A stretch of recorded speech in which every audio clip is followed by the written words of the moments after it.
하여 자기를 하나님과 동등으로 삼으심이러라. 아멘. 네, 반갑습니다. 새로운 공간에서 지난주도 예배를 드렸지만 왠지 오늘이 첫 예배인 것 같은 그런 마음이 드네요.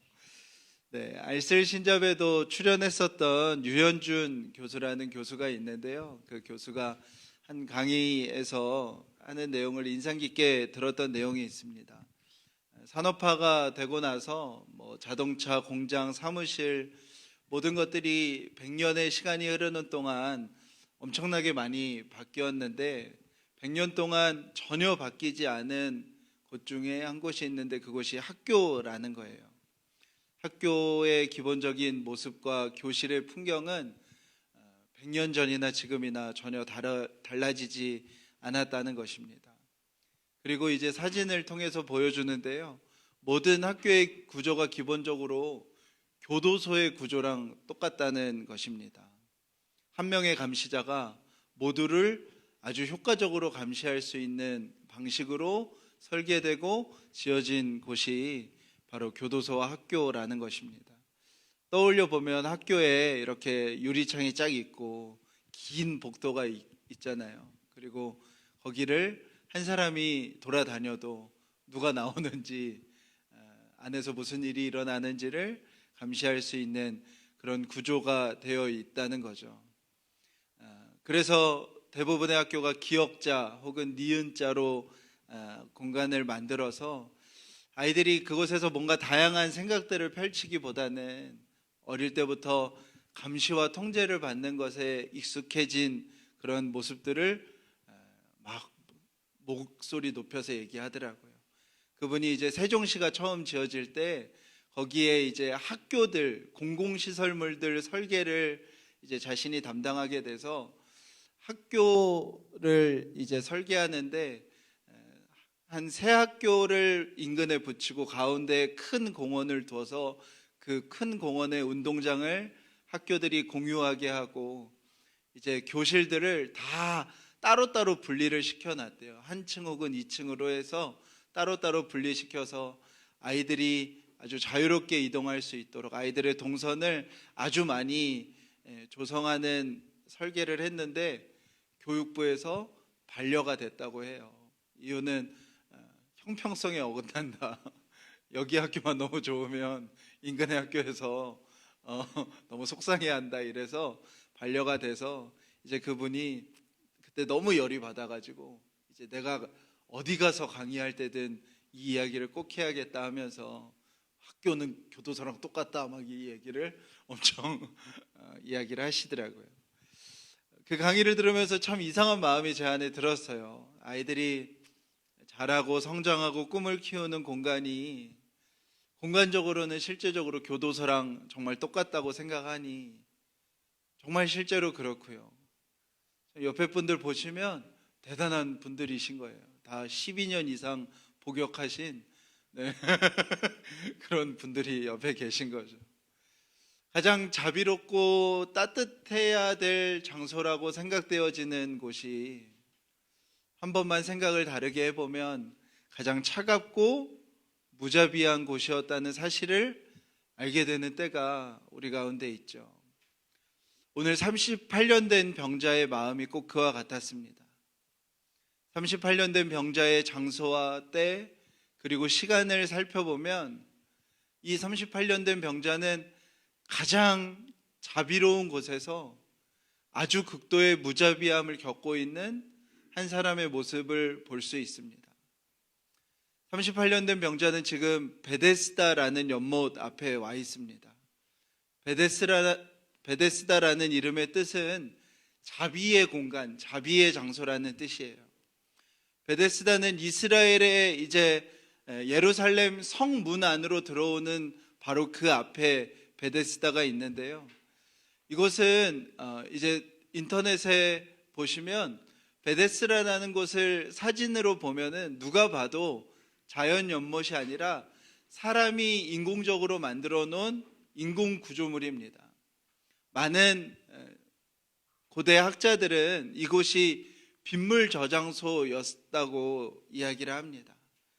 유대 땅은 깨끗한 물을 구하기가 어려운 땅이었어요. 유대 땅에 비 오는 장면들을 가끔 페이스북 같은 데서 보면, 그러니까 물이 순식간에 강처럼 흘렀다가 그냥 끝나버립니다.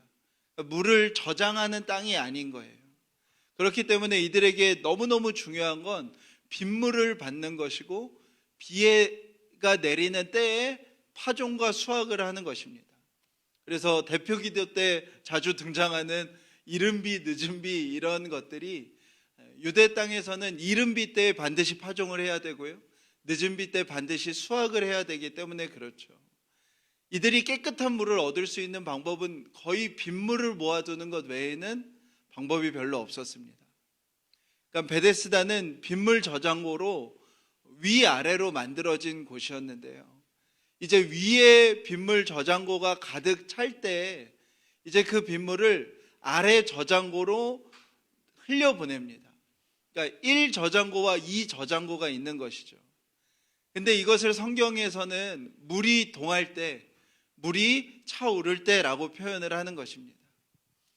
많은 인류학자들이 인류의 생명이 길어진 가장 큰 이유가 인류가 수인성 질병을 해결하면서부터라고 이야기를 합니다.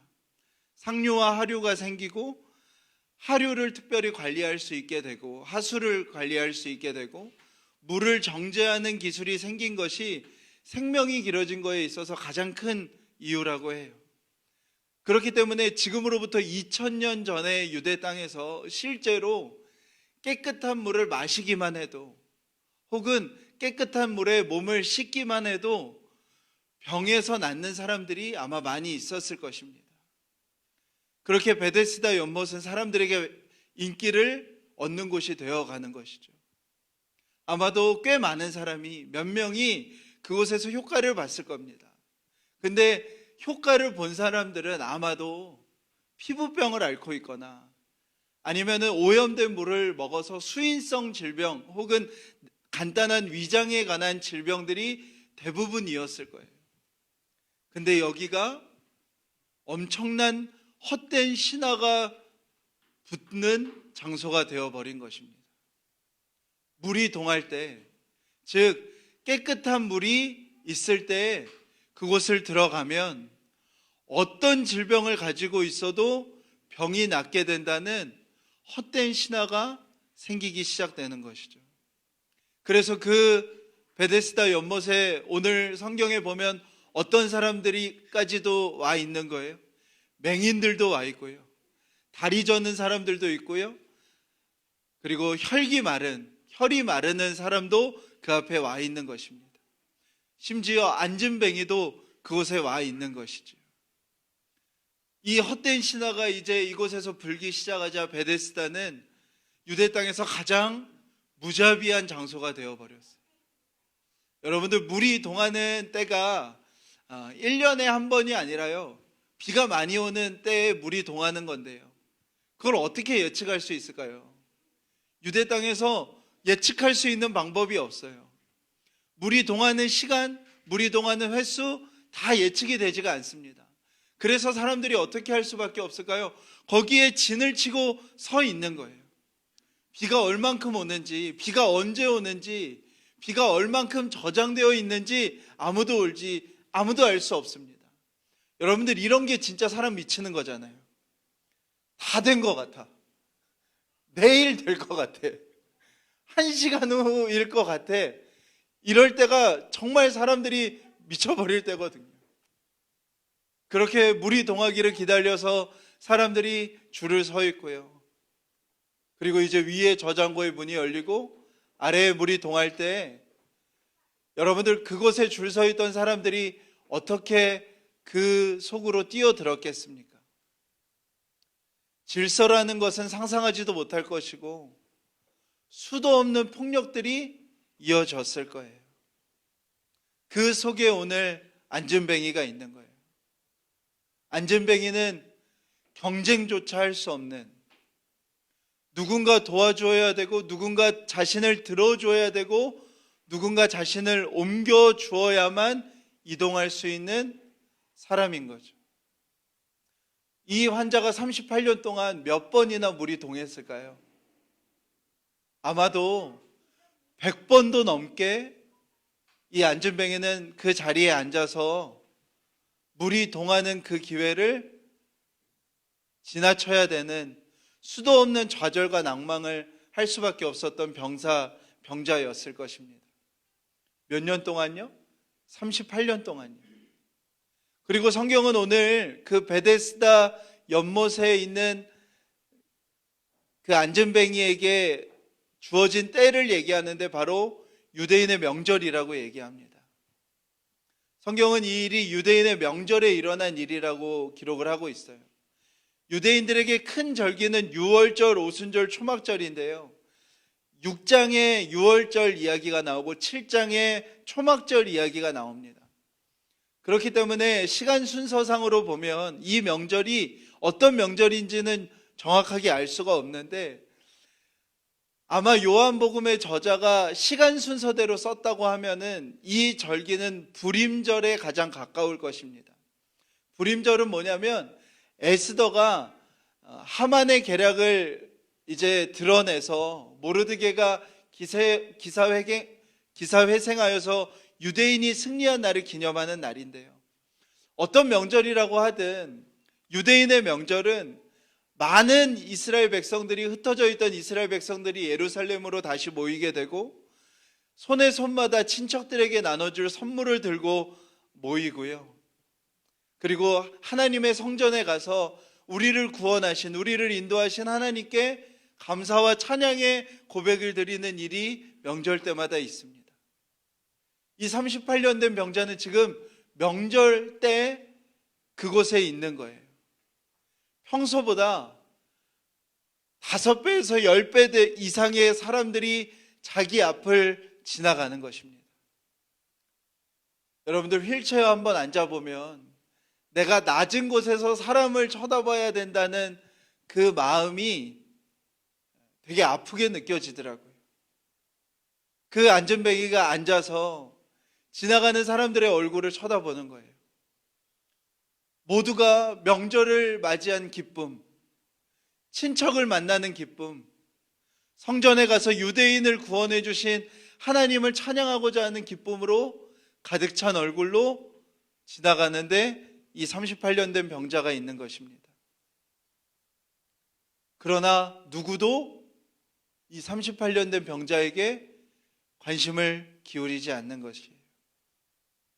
그리고 성경은 예수님이 이 병자를 찾아간 날을 기록하고 있는데 무슨 날이냐면 안식일이라는 거예요. 가나안에 정착한 이스라엘에게 하나님이 다른 민족과 구분되는 가장 분명한 행동으로 보여주는 일이 뭐였냐면 안식하라는 명령이었습니다. 여러분, 안식은 하나님을 믿을 때에만 가능한 거예요.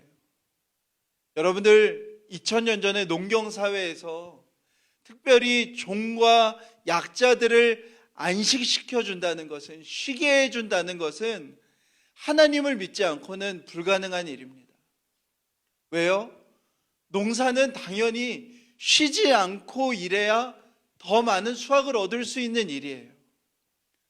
종들과 약자를 절대로 쉬지 않게 하고 일을 하면 당연히 다른 나라보다 더 많은 수확을 얻을 수 있는 것이 농경사회입니다.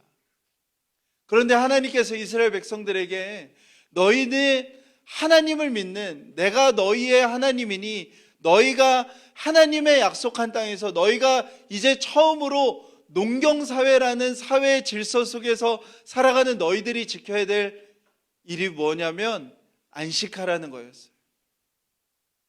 특별히 종과 약자들을 안식하게 하라는 거였고, 하나님은 아주 특별한 명령으로 토지까지도 땅까지도 7년에 한 번씩 안식하라고 하셨습니다.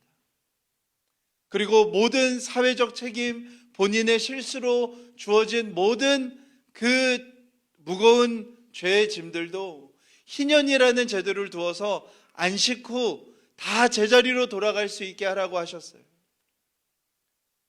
안식일을 지키라는 것은, 또 안식일을 지킬 수 있다는 것은 너무나도 분명하게 내가 하나님을 믿고 있다는 증거이고 하나님을 믿기에 가능한 일인 것입니다.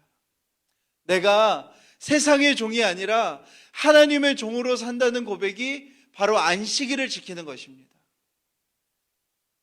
근데 이스라엘 지도자들은, 종교 지도자들과 권세자들은 이 안식일 제도를 완전히 바꿔버린 거예요. 어떻게 해요? 안식일을 지키나 안 지키나 감시하고 통제하는 수단으로 바꿔버린 것입니다. 종교 지도자들과 권세 있는 자들은 안식일 규정을 만들어서요, 종과 약자들이 안식일을 지키나 안 지키나를 감시하기 시작한 거예요. 그러면서 미시나라는 율법서를 통하여서요, 행동을 정해요. 기본적으로 39가지 200개가 넘는 행동 규정을 정합니다. 그거를 자세히 보면 정말 웃겨요. 그 제도를 만들어서 종들과 약자들이 안식일을 어기면 무엇을 하게 하냐면 일종의 벌금을 내게 하고요, 성전에 가서 제사를 드리게 해요.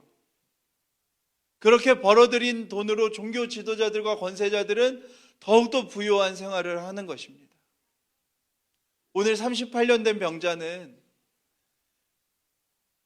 물이 동할 때 자신이 그 물속에 들어갈 수 있는 유일한 방법은 무엇 하나밖에 없는 거예요. 누군가가 자기를 들어서 옮겨주는 방법밖에 없는데요, 그 일은 안식일 규정에 어긋나는 거예요. 무거운 짐을 들어서 이 자리에서 이 자리로 옮기는 것은 율법에 금지가 되어 있는 거예요. 안식일은 지금으로 말하면 토요일인데요, 월요일부터 금요일 그리고 일요일은 이 안전뱅이는 지나가는 사람들한테 소리를 지르면서 도움을 요청했을 거예요. 이봐요, 나 좀 도와주십시오. 조금 있으면 물이 동할 것 같은데 그때 나 좀 넣어주십시오 라고 주위 사람들한테 부탁을 했을 것인데, 안식일 때는요, 이 사람은 그 이야기조차 할 수 없는 거예요. 안식일일 때는 이 사람은 그냥 모든 거를 체념하고 그 자리에 앉아 있을 수밖에 없는 거예요. 여러분들 38년 동안 몇 번의 안식일이 지났을까요? 52 곱하기 38은 꽤 많은 숫자죠. 그 많은 숫자 동안 이 안전뱅이 병자는 도움도 요청하지 못하는 절망 속에 보낼 수밖에 없는 거예요. 이름은 자비의 장소라는 베데스다예요. 하나님이 이스라엘 민족을 구원해 주셨음을 기념하는 명절이에요.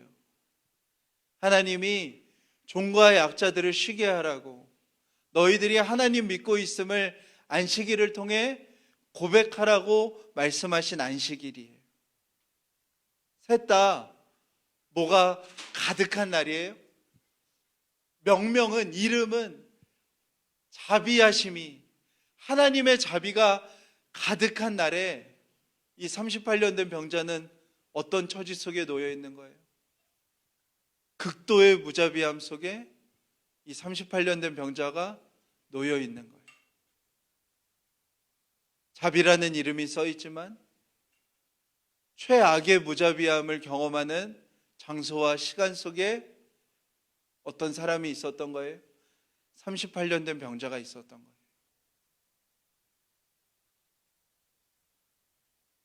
여러분들, 이 모습이 이 세상을 살아가는 우리의 모습이라는 고백이 우리에게 들어야 하는 것입니다. 이번 주 불안이라는 책을 읽으면서도 제가 그 생각을 참 많이 했는데요, 이 세상은 한없이 자비로워 보여요. 이름상으로는 모두에게 기회가 열려 있고요, 우리는 다 평등하고요, 동등한 기회를 보장받았어요.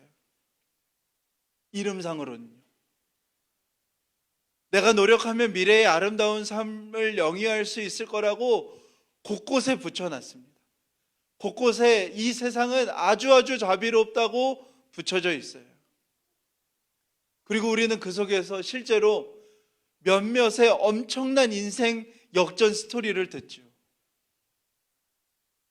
엄청난 성공을 거둔, 나랑 비슷한 상황이었고 나랑 비슷한 처지였는데 정말 대박을 터뜨린 몇몇 사람들의 이야기를 듣습니다. 베데스다에서 병을 고쳐진 사람들처럼요. 그런 일들이 신화가 돼요. 사람들은 그 이야기를 부풀리고 부풀려서 헛된 신화들이 가득 찹니다. 그리고 헛된 신화 속에 수많은 사람들이 모여들죠. 그리고 그 헛된 신화 속에서 내가 그 신화의 주인공이 되고자 그 속에서 끄집어내고 밀어나오고 폭력을 쓰고 헤어나오지 못할 상처와 아픔을 주면서 살아가죠. 그러면서도 끊임없이 무엇을 기대해요? 언젠간 내가 그 기회에 그 자비의 순간이 내 것이 될 거라는 기대 속에 살아가요. 그 속에서 교회를 나오죠. 교회라는 곳에 잔치가 벌어져요. 교회라는 곳에 안식일을 지키러 예배를 드리러 가요. 그런데 그 교회에서 무엇을 만나요? 모두가 다 그 헛된 신화를 쫓아서 살아가는, 각자의 기쁨을 쫓아서 살아가는 사람들의 모습을 보는 거예요. 내가 어떤 절망에 빠져 있는지 아무도 관심 갖지 않아요. 내가 쫓던 그 자비의 순간이 잘못되었나? 내가 지금 헛된 것을 쫓고 있나? 지금 내가 겪는 이 좌절과 아픔에 대해서 누구도 관심 갖지 않고요. 수많은 사람이 내 앞을 지나가는데 다 이 세상에서 쫓는 헛된 그 신화의 기쁨에 쫓아 살아가요. 그 속에서 한 사람이 간증을 하죠. 헛된 신화 속에서 성공한 그 이야기를 들려줘요. 오히려 교회에서 더욱더 헛된 신화를 붙잡고 부추겨요. 마음의 안식이 없어져요. 쉼을 완전히 빼앗겨요. 나도, 나와 함께하는 사람들도, 땅도 쉼을 얻지 못해요. 그럼에도 이 세상에서 얻어지는 그 자비의 순간이 나에게 임할 거라는 그 마음이 포기가 되어지지 않아요. 안식일에도 이 세상으로부터 자비를 얻어오지 못한 나를 교회에서조차 따갑게 봐요. 안식일에도 가난한 형편에서 드리는 그 두 렙돈의 헌금을 너무 값어치 없게 생각하는 일들이 일어나요. 안식일에 내가 하나님 앞에서 쉼을 얻는 것이 아니라 상당히 배불러 보이는 그 종교 지도자들이 나를 감시하는 날이 되어버려요. 어느 순간 누군가에게도 도움을 말하지 못하고 경험하는 건 무엇을 경험해요? 이름은 자비라고 쓰여 있지만 가장 무자비함을 경험하게 돼요. 사랑하는 여러분, 이 38년 된 병자의 모습과 이 세상을 살아가고 있는 우리의 모습이 동일한 것입니다. 이 38년 된 병자를 예수님이 찾아오시는데 이 이야기도 매우 독특해요. 불과 4장에서는 자신의 아들이 죽음의 위험 속에 있던 그 관원이 주님을 향한 믿음의 고백을 드리고 나서 아들이 낳는 것을 경험하는데요. 이 38년 된 병자는 그런 이야기가 없어요. 예수님께서 성경에서 어떤 사람의 간청을 들어주실 때 그 사람에게 요구하는 것은 자신에 대한 믿음의 고백이었습니다. 자신을 정말 구주로 고백하는지를 물으셨어요. 근데 이 병자는 예수님을 향하여 습관적으로 주여라고 외쳤습니다. 이거는 신앙의 고백이 아니라 그냥 선생님이라는 고백인 거예요. 신앙의 고백이 나오지도 않고요. 근데 예수님이 이 38년 된 병자를 고쳐주세요. 뒤에 이야기를 보면 유대인들이 너 안식일 어겼어. 유대인들이 너 자리를 들어서 무거운 거를 들고 이동했지, 너 안식일 어긴 거야 라고 이 사람을 고발하려고 들자 이 사람이 뭐라고 얘기했냐면, 내가 한 게 아니다, 나를 고쳐준 사람이 나에게 명령을 한 것이니 이건 내 죄가 아니라 그 사람 잘못이다, 이런 얘기를 해요. 그러니까 이 사람은 예수님을 향한 어떤 믿음의 고백이 없는 거예요. 오히려 자신을 고쳐준 예수님을 지금 누구로 만든 거예요? 범법자로 만든 거예요. 이건 내 잘못 아니다, 예수님 잘못이다, 이래요. 나중에 예수님이 그 사람을 찾으시거든요. 그래서 그 사람에게 내가 예수다, 내가 너를 구원하기 위하여 온 예수이니 너 다시는 죄를 범하지 말라 이야기를 하고 예수님이 돌아가는데, 이 병자가 기가 막힌 행동을 해요. 이름을 들었잖아요. 이 사람이 누구인지를 들었잖아요. 그래서 유대인들에게 달려가서 그 사람이 예수래요. 아까 전에는 못 찾았는데요, 아까 전에 그 사람이 누군지 몰랐는데요, 그 사람의 이름은 예수래요. 이거 내 잘못 아니에요. 이거 예수라는 사람이 나한테 시켜서 그런 거니 나한테 죄를 묻지 말아주세요 라고 얘기하는 거예요. 되게 실망스러운 모습을 보이는 자인데, 예수님은 그 자를 고치시고 이제 유대인들에게 본격적으로 핍박을 받게 됩니다. 왜요? 이미 예수님은 성전 정화 사건으로 유대 땅에 예수님을 모르는 사람이 없는 상황이었어요. 그런데 그 예수님이 무슨 일을 한 거예요? 안식일 규정을 어기신 거예요. 그래서 유대인들이 예수님에게 달려가서 항의를 합니다. 당신이 스스로 메시아라고 하면서 왜 당신은 안식일을 어기십니까? 라고 그들이 이야기를 하는데, 그때 예수님이 엄청난 말씀을 하세요. 17절 한번 같이 읽어볼까요? 요한복음 5장 17절입니다. 시작. 예수께서 그들에게 이르시되 내 아버지께서 이제까지 일하시니 나도 일한다 하시매. 이 말씀은 하나님을 의인화하기도 하였고 하나님을 나의 아버지라고 부른 거예요.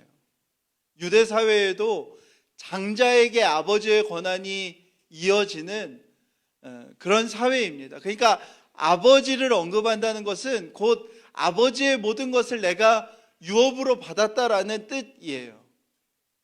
아버지와 자신을 동등한 게 말하는 뜻이 되어지는 것입니다. 이 말씀을 예수님이 하시는 거예요. 유대인에게는 엄청난 신성 모독인 것입니다. 가장 큰 범죄인 것이죠.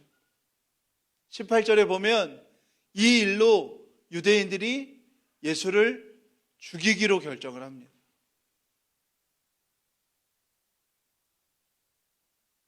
사랑하는 여러분, 예수님이 베데스다라는 연못 앞에서 유대인의 명절에, 그 명절 중에 사람이 가장 많을 안식일에 자신을 향한 신앙 고백도 하지도 않고 자신을 알려주면 자신의 죄의 책임을 벗어나기 위해서 자기를 고발할 38년 된 병자를 왜 고치셨을까요? 그 일을 통해 예수님은 무엇을 말씀하시고 무엇을 드러내기 위하여 그 일을 행하셨을까요? 17절 말씀을 하고 싶으신 거예요. 그 유대인들에게 예수님은 17절 말씀을 하고 싶으신 거예요. 하나님이 지금 누구를 위하여 일하시겠냐는 거예요. 자비의 하나님이, 우리를 구원하여 주신 그 하나님이 우리를 이 땅에 살도록 안식하게 하시고 지키신다고 약속하신 그 하나님이 지금 살아계시다면 그 하나님은 지금 누구를 위하여 일하고 계시겠냐는 거예요. 하나님이 이 땅을 굽어 살피시면서 하나님이 행하시고자 하는 일, 하나님이 열심을 가지고 찾아내시고 일하시고자 하는 일, 하나님이 하나님의 백성을 보내서 이 땅 가운데 하나님이 행하시고자 하시는 그 일이 무엇이겠냐는 거예요. 자비라는 이름 앞에도요, 극도의 무자비함을 겪고 있는 그 소외된 한 사람을 찾아내시는 일을 하나님이 하시지 않겠냐는 것입니다. 헛된 신화와 헛된 소망에 빠져 기약 없는 기다림 속에 있는 자를 찾아내시는 일이 하나님이 하시는 일이 아니겠냐는 거예요. 안식일조차 종과 약자들을 돌보고 종과 약자들을 좀 쉬게 하라고 명령하신 그 안식일조차 감시와 절망이 된 그 자를 찾아내는 일이 하나님의 일이 아니겠냐는 거예요. 그 얘기하는 거예요. 하나님이 그렇게 일하시니 나는 그 일을 할 수밖에 없습니다. 예수님은 완전한 하나님의 백성의 모형으로 이 땅을 사셨거든요. 그 일을 얘기하시는 거예요. 그곳을 하나님이 지나가게 하셨고, 그 자에게 하나님이 말을 걸게 하셨고, 그 자를 하나님의 능력으로 일어나 걷게 하셨으니, 하나님이 그렇게 일하시니, 하나님이 그를 하나님의 자비로 초대하시니, 나사렛 예수는, 나 인간 예수는 그 일을 할 수밖에 없는 거 아니냐라는 얘기를 하는 거예요.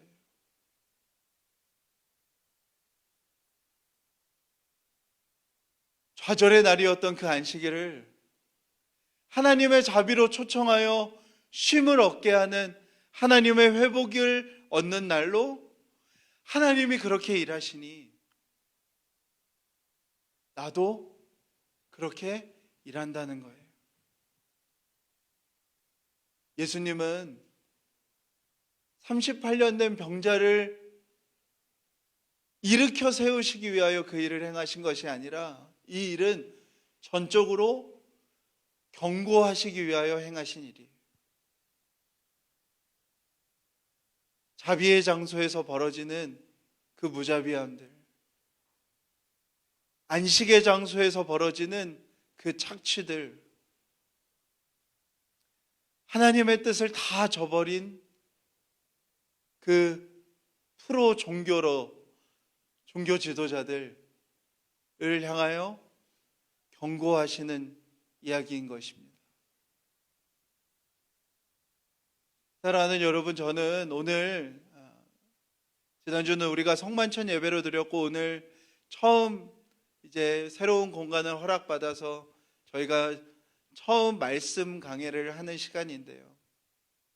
저는 오늘 말씀을 준비하면서 하나님이 우리 교회를 향하여 하시는 말씀인 것을 너무 많이 경험하였습니다. 새로운 장소를 정하고 이제 우리 교회가 이곳에서 어떤 교회로 세워져야 되는지 하나님이 우리에게 명령하시는 명령이라 하는 마음이 들었어요. 사랑하는 여러분, 이곳이 하나님의 자비와 하나님의 안식을 얻는 곳이 되기를 간절히 축복합니다. 하나님이 명령하셨듯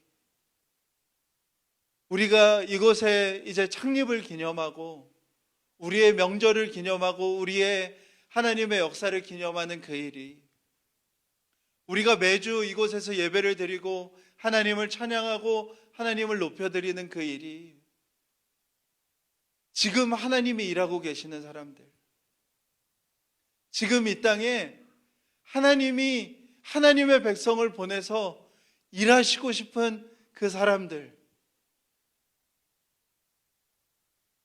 자비라는 이름 속에 헛된 신화를 쫓아 살아가며 모든 마음의 힘들을 다 잃어버린 이 땅의 사람들에게 이곳에 하나님의 자비가 있음을, 이곳에 하나님의 안식이 있음을 이야기할 수 있고 증거할 수 있는 교회가 되기를 간절히 소원하게 됩니다. 사랑하는 여러분, 성경의 하나님은 자신의 뜻을 너무나도 명확하게 드러내셨어요. 하나님의 백성들이 이 땅에 소외되고 버려지고 억압받고 착취된 자들을 향하여 살아가라는 것입니다. 베데스라는 자비의 장소에서 명절에 안식일에 어떤 자비도 경험하고 있지 못하는 그 자들을 찾아가라는 것이에요. 사랑하는 여러분, 우리가 그런 교회 되었으면 좋겠습니다. 교회로 하는 행사는 설립 예배로 끝내고 우리 교회에서 뭔가를 한다는 것은, 우리가 무언가를 준비해서 무언가를 한다는 것은 모두가 다 이 땅에 하나님이 일하시는 곳에, 하나님이 지금 일하고 계시는 곳에 우리가 기꺼이 달려가서 하나님의 자비와 하나님의 안식을 전하는 교회가 되었으면 좋겠습니다. 사랑하는 여러분, 그 교회로 우리 바른교회가 세워지는 것을 위하여 정말 기도하였으면 좋겠어요. 하나님, 우리 교회가 정말로 하나님이 일하시니 우리가 그렇게 일할 수밖에 없음을 고백할 수밖에 없는 교회가 되게 해주십시오. 그런 교회로 이 땅 가운데 정말 빛과 소금으로서 존재하는 교회가 되게 해주십시오. 우리가 그런 기도를 좀 이 시간에 주님께 올려드렸으면 좋겠습니다.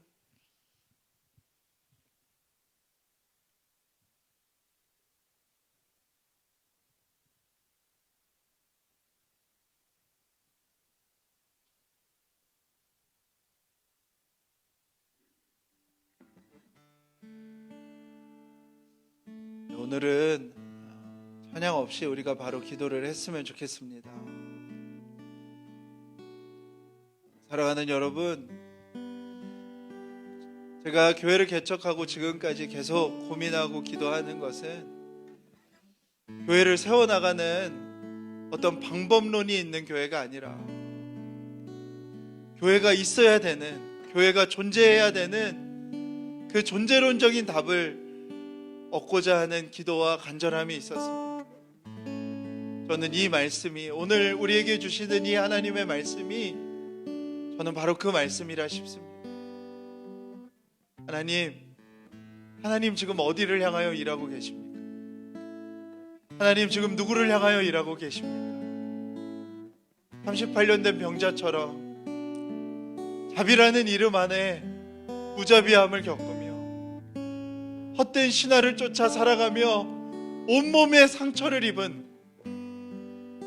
어느 누구도 돌아보지도 않고 어느 누구도 손을 내밀지 않는 하나님이 일하시니 나도 일할 수밖에 없다고 고백하셨던 그 예수님처럼 하나님, 지금 하나님 일하시고 계시는 곳이 어디십니까? 하나님, 우리 교회에게 알려주시고 우리 교회가 그 일을 감당할 수 있는 교회 되게 하여 주시옵소서. 정말 이 세상에 빛과 소금으로 존재하는 교회 되게 하여 주시옵소서. 하나님, 우리는 미약합니다. 우리는 아무것도 없습니다. 그러나 미련한 자를 들어 지혜로운 자들을 부끄럽게 하시는 하나님, 이 교회를 사용해 주십시오. 그 일에 우리 교회를 사용해 주십시오. 우리가 누군가가 그 이유를 묻는다면 우리도 이 대답에 날 수 없는, 하나님이 그렇게 일하시니 우리도 그렇게 일할 수밖에 없었습니다 고백하게 되는 하나님, 우리 교회 되게 해주십시오. 우리 함께 소리 내어서 기도하시겠습니다. 하나님, 아버지 역사하여 주시기를 원합니다. 하나님 아버지, 정말로 주님 간절히 원합니다. 하나님, 이 말씀이 하나님 우리 교회 가운데 이루어지게 하여 주시옵소서. 하나님, 이 말씀이 우리 교회 가운데 하나님 이루어지게 하여 주시옵소서. 하나님, 이 말씀이 우리 교회 가운데 하나님 정말 이루어지게 하여 주시옵소서. 하나님이 일하시니 우리가 일합니다. 하나님이 그 자를 향하여 관심 가지시니 우리가 관심을 갖습니다. 하나님이 그 자를 향하여 눈물을 흘리시니 우리가 눈물을 흘립니다. 하나님이 그 자를 향하여 하나님 지금 일하시니 하나님 우리가 일합니다. 하나님 아버지, 정말 그 고백을 드리는, 그 고백을 하나님 앞에 올려드리는, 그 고백을 하나님 앞에 드리는 하나님 우리가 될 수 있도록 인도하여 주시옵소서. 하나님의 자비하심을, 하나님의 그 안식을 증거하는 교회 될 수 있도록 하나님 아버지 정말로 주님 인도하여 주시기를 원합니다. 하나님, 자비라는 이름 앞에 가장 무자비함을 겪고 있는 하나님, 이 땅의 수많은 사람들, 이 땅의 수많은 청년들, 하나님, 이 땅의 수많은 소외되고 아픈 가운데 있는, 상처 가운데 있는 자들에게 하나님, 이 교회가 하나님 나아갈 수 있도록, 사용되어질 수 있도록 하나님 아버지 정말로 주님 인도하여 주시옵소서. 이 교회를 축복하여 주시고, 이 교회 가운데 아버지 정말로 주님 인도하여 주시고, 주님이 우리를 교회로 부르셨습니다. 주님이 우리를 하나님의 백성으로 부르셨습니다. 우리 교회가 공동체적으로 그 일을 이루는 것과 동시에 여러분 한 사람 한 사람이 교회로서 여러분의 삶의 영역에서, 삶의 자리에서 또한 이 일을 이루어 가기를 축복합니다. 우리 시간에 한 번 더 기도할 때 하나님,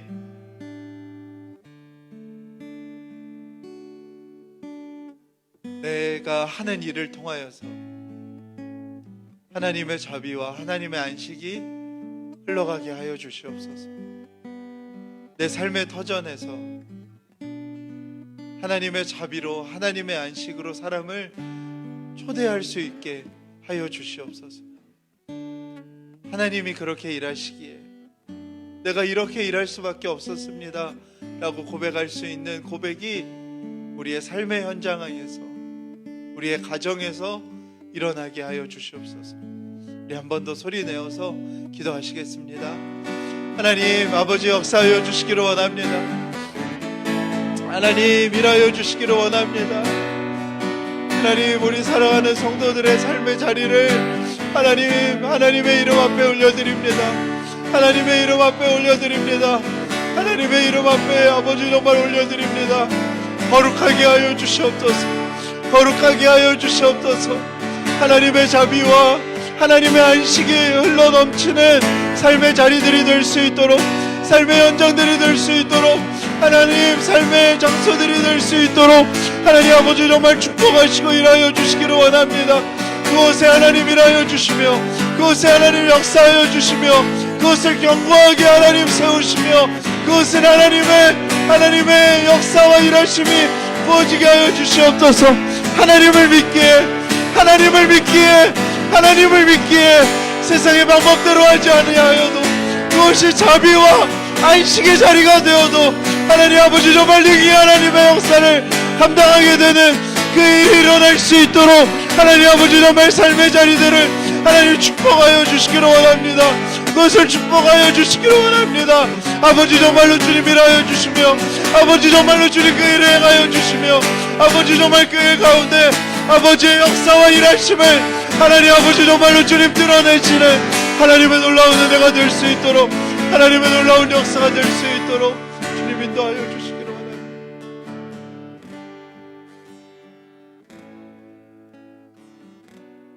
하나님, 우리의 모습이 38년 된 병자의 모습과 똑같음을 주님 앞에 고백합니다.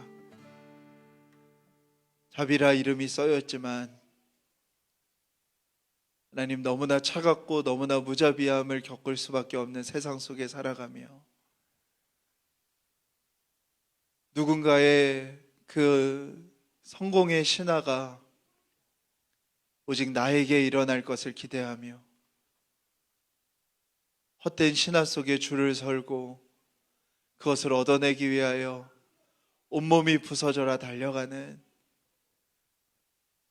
그러나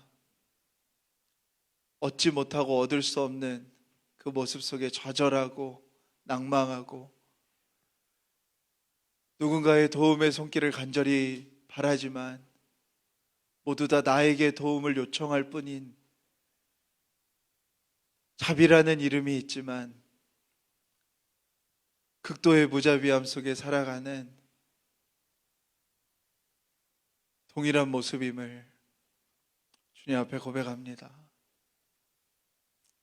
주님, 그러나 그런 자를 하나님이 일하셔서, 하나님이 열심을 품으셔서, 하나님의 사랑이 불이 붙으셔서 오늘도 예수님을 보내주시고 성령님이 우리와 함께 있으며 내 자리에서 일어나서 하나님의 자리로 옮기라는 명령을 다시 우리에게 주시며 그 좌절과 낭망의 자리를 털고 일어나 자리를 옮길 수 있게 행하신 주의 은혜에 찬양과 감사를 드립니다. 하나님, 우리 안에 이 일이 일어날 수 있도록 주님 축복하여 주시옵소서. 오늘 예수님이 보이신 대로 이 땅 속에서 그 무자비함 속에 살아가는 그 사람들을 향한 하나님의 열심을 알게 하여 주시고 그 하나님의 일하시니 우리도 일할 수밖에 없음을 고백하게 되는 우리 모든 성도들 또 우리 교회가 될 수 있도록 하나님 축복하여 주시옵소서. 하나님, 우리 교회를 축복하여 주시옵소서. 정말 이 세상에 빛과 소금이 될 수 있도록 주님 축복하여 주시옵소서. 무자비함 속에 살아가는 이 세상 속에 하나님의 자비를 알리고 하나님의 자비로 초대하는 교회 되게 하여 주시옵소서. 쉼과 평안이 없는 이 세상 속에 하나님의 쉼을 전하고 하나님의 안식을 증거하고 하나님의 안식으로 초대할 수 있는 교회 되게 하여 주시옵소서. 그리하여 정말 세상의 빛과 소금의 역할을 감당하는 주의 교회 되게 하여 주시옵소서. 우리 사랑하는 성도들, 세상 속의 고된 삶 속에 이 자리에 나옵니다. 주님, 그 삶들이 더욱 빛날 수 있도록 하나님, 오늘 말씀을 기억하며 자신의 일터를 일구어 나갈 수 있도록 하나님 축복하여 주시옵소서. 많은 자들을 자비로 초대하며 많은 자들을 안식으로 초대하는 삶의 현장이 될 수 있도록 하나님 능력 위에 능력을 더하시고 은혜 위에 은혜를 더하여 주시옵소서.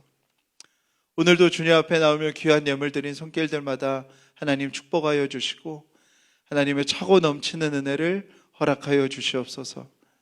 오늘도 두세 사람 모여 예배하는 모든 예배의 처소들마다 핍박받는 선교지에서 드려지는 모든 예배마다 하나님의 놀라운 위로와 은혜를 함께하여 주시옵소서. 하나님, 이 땅에 소외되고 아픈 자들, 고아와 미혼모와 혼자 된 처지 속에 낭망하고 좌절하는 모든 자들에게 하나님의 위로와 하나님의 일하심을 받들어 다가가는 하나님의 백성의 일들이 일어나게 하여 주시옵소서. 하나님, 아름답고 귀한 예배의 초소를 허락하여 주시니 감사합니다.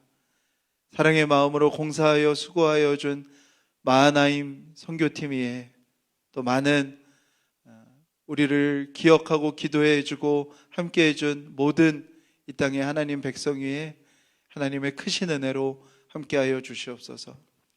이제는 우리 주 예수 그리스도의 은혜와 아버지 하나님의 놀라우신 사랑하심과 성령님의 감화 교통하심이 이 자리에 있는 모든 자들 위해 지금부터 영원토록 함께 하시기를 간절히 축원하옵나이다.